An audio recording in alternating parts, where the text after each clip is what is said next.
Salut les mecs et bienvenue au Bad Frank Video Club pour cette deuxième vidéo. Ce soir on se met à table avec un film considéré comme étant ultra nul. Si nul qu'il en est devenu culte.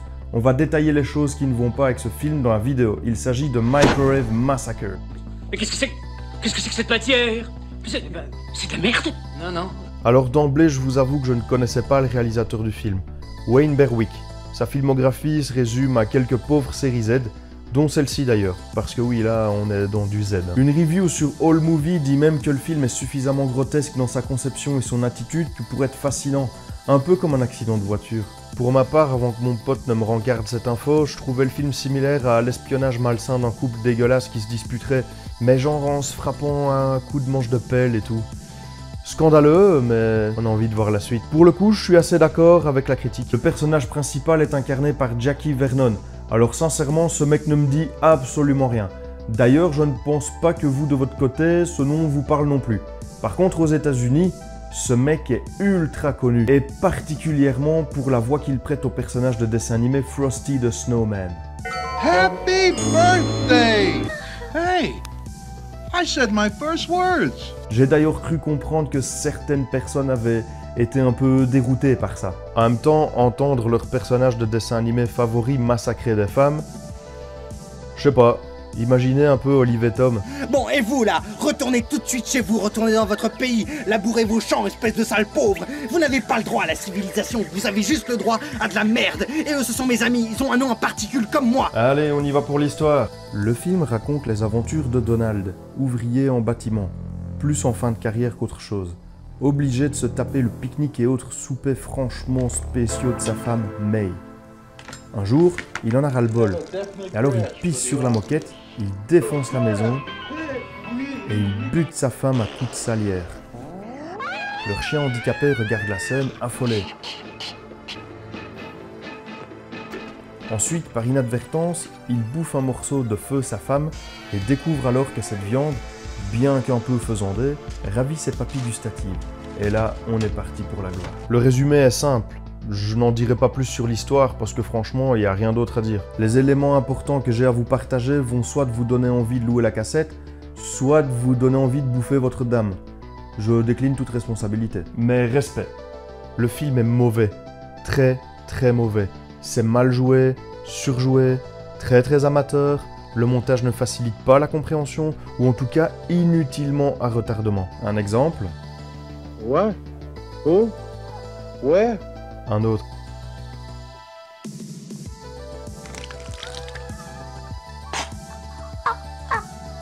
Oh my God!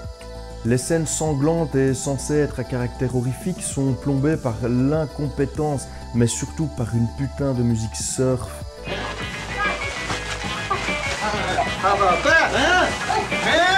Et puis le message qui passe est quand même drôle. Sa femme fait mal à bouffer, il la bute.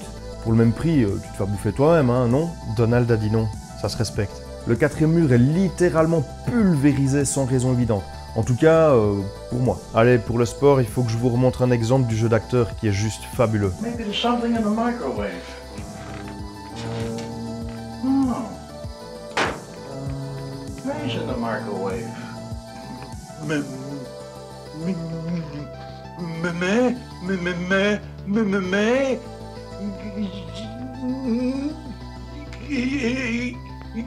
Is in the microwave? Le scénario a été écrit sur du papier cul un soir où Berwick était probablement mort torché, je ne vois pas d'autre explication. À peine morte, Donald découpe May au KLM, sans la moindre émotion.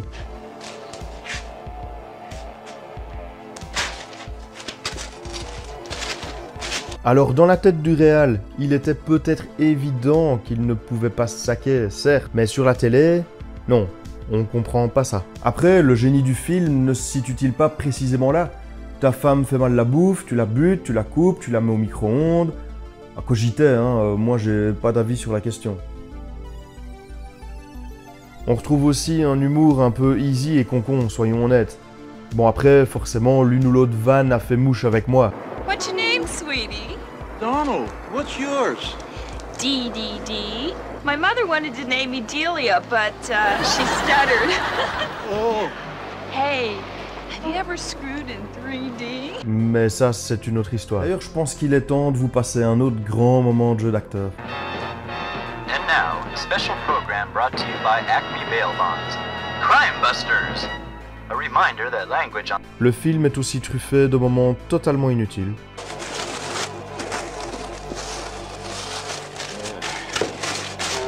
Make room for me.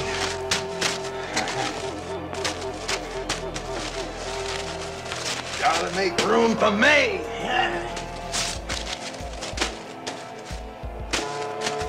Plenty of room for you now, May. La scène du clodo aussi, je dois en parler. Certains d'entre vous la trouveront hautement débile et inutile, et pas drôle. D'autres penseront que cette scène sauve le film à elle seule. Sur un air de musique porno 80s, il se gratte les couilles avec la main de May.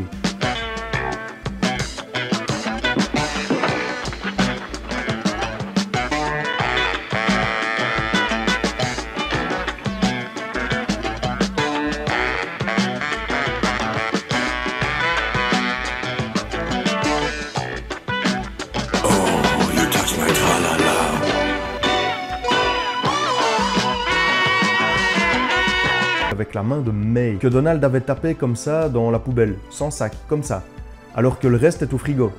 Oui, pas au congèle, au frigo. Ça se garde quoi 2 jours ça normalement? Ici, non, rien à foutre. Ça peut se conserver, pas de problème. En même temps, ça s'assimile plus à de la viande séchée qu'à un château brillant. Sa meuf, c'est du beef jerky. L'élément qui rassure cependant, vous aurez deviné de quoi je parle, normalement. Si vous avez maté la première vidéo, vous devriez être en mesure de deviner. Ben les nichons, bien sûr!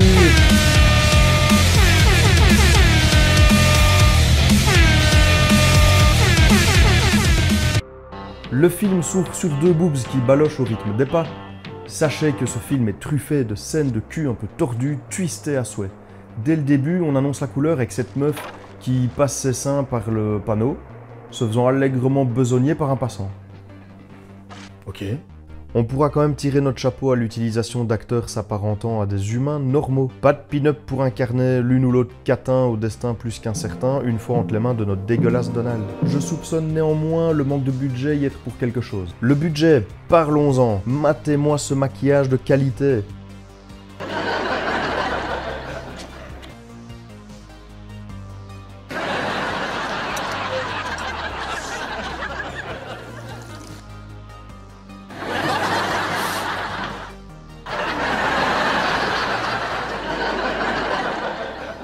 Les effets spéciaux ressemblent à des décors de fancifères réalisés par des enfants très différents. Très différents des nôtres, et vivant en captivité dans des cages. D'ailleurs, écoutez le bruit que fait cette main en tombant. POC, bordel! Allez, vous voulez la petite blagounette raciste du film?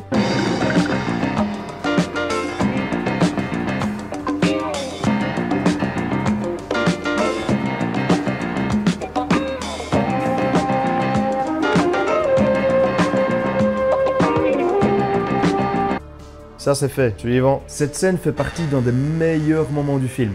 Ça se passe de commentaires, hein.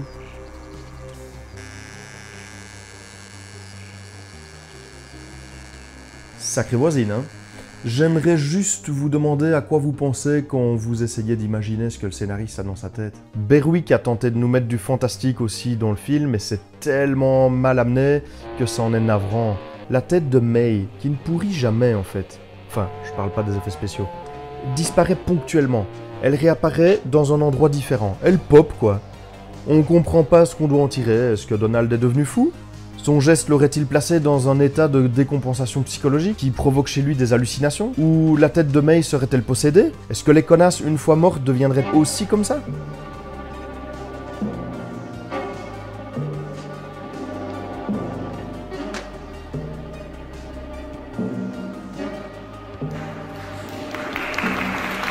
Et le final, juste avant le générique, prend la décision pour le téléspectateur. Et il s'agit probablement de la pire. Au moins au niveau syntaxe, il est raccord le mec, c'est déjà ça de sauver. Bon allez, j'arrête de défoncer le film parce que ça se fait pas de frapper quelqu'un par terre. Plus sérieusement maintenant, vous l'aurez compris, le film est archi nul, je ne parviens pourtant pas à me débarrasser de cette cassette. Allez savoir pourquoi. Le budget devait être de 10 balles grand max, l'équipe de tournage est nulle à chier, les acteurs sont nazes, bref, tout est à jeter. Mais c'est peut-être ça qui fera que vous viendrez louer ce film. Et alors, votre question à ce bon vieux Bat Frank sera simple et unique. Pourquoi le film s'intitule Microwave Massacre? Eh bien, sachez que le micro-ondes, bien que complètement inutile dans ce film, tue. Il tuera une fois. Juste une fois. Bien malgré lui d'ailleurs. Inutile de vous dire que ce film est extrêmement difficile à se procurer. En tout cas, cet ultra low budget, comme on dit, risque de se rappeler à votre bon souvenir, pas forcément pour d'excellentes raisons. Néanmoins, je l'ai en magasin. Et si vous voulez vous rincer l'œil, c'est par ici que ça se passe. Allez, à plus!